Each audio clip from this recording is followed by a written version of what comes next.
Well, greetings to you, great leaders. I'm really looking forward to our conversation.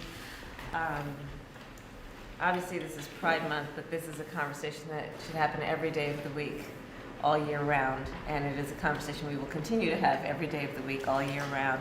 So I want to thank you and welcome you for being here. My pronouns are she and her. And you as community activists, you all have your eyes and ears on the ground. As you know, I have been working on the issues of equality, of fairness, justice for a very long time. I am a long-standing ally of the community, and there is still so much work to be done. And so I've asked you to join me at this table in the ceremonial office of the Office of Vice President of the United States so I can hear from you. And this is one of many conversations that we will have. But as we look at this movement, we've come a long way, but there's still so much work to be done. We know that we have the Equality Act that we need to get passed. We know the issue in terms of the experiences our transgender youth are having around the country. We know, and I can go on and on down the list, that we still don't have full rights when it comes to employment, housing, things of that nature. So there's a lot of work to be done.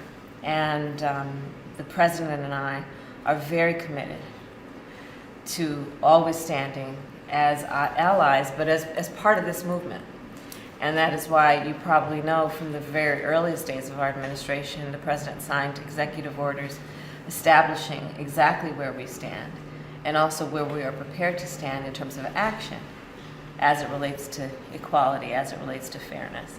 So we'll get into the specifics, but the work that I've done, it goes back to when I was the district attorney of San Francisco, and I established a hate crimes unit and then established in our victim services division a particular subdivision that was focused on LGBTQ survivors, understanding that we wanted to do that in a way that no one would be treated without respect and dignity and with judgment, that no one would be treated badly.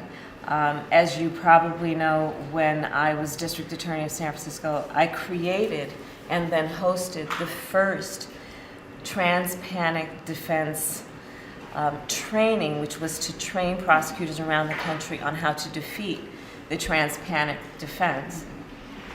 It was born out of a tragic case of Gwen Arahu, but cases of Matthew Shepard around the country. And so that is some of the work. I was very honored to be asked when I was Attorney General after I refused to defend Proposition 8 to perform the first marriage, which I did at San Francisco City Hall. It was a beautiful day.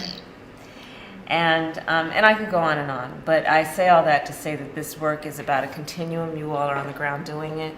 We've had great celebrations, and we also know the struggle that so many are still facing. And so that's why I've asked you to be here, including that this year alone, there were 250 anti-LGBTQ bills around the country, and including prohibiting transgender youth from receiving medical care and participating in sports, the prohibition on transgender people being able to access a restroom, voter rights, in addition to nearly 400 anti-voter bills that are popping up in various states in our country. Many of them would also undermine the ability of LGBTQ people of color, people with disabilities, of meaningful access to voting and to the polls.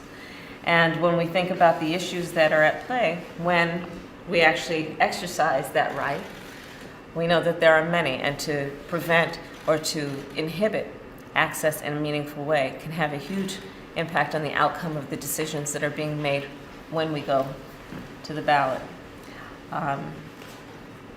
Our administration, not only did the President sign the executive order, but as an expression of the action that we have taken and are going to take continuously, within a week the President repealed the ban on transgender people serving in our military, as you all know.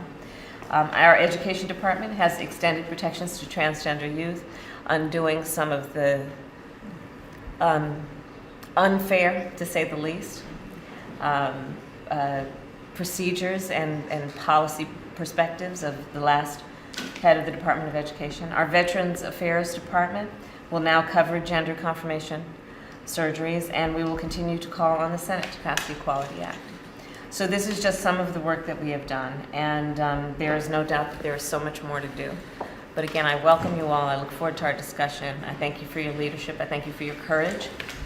You are the voices of so many who probably have never walked into this room, and over the course of time probably weren't thought to be invited into this room. But this is an important conversation that we're going to have today, as one of many conversations we have as we fight for equality and fairness for all people. So with that, I thank you all for being here. Okay, thank you. Thank you.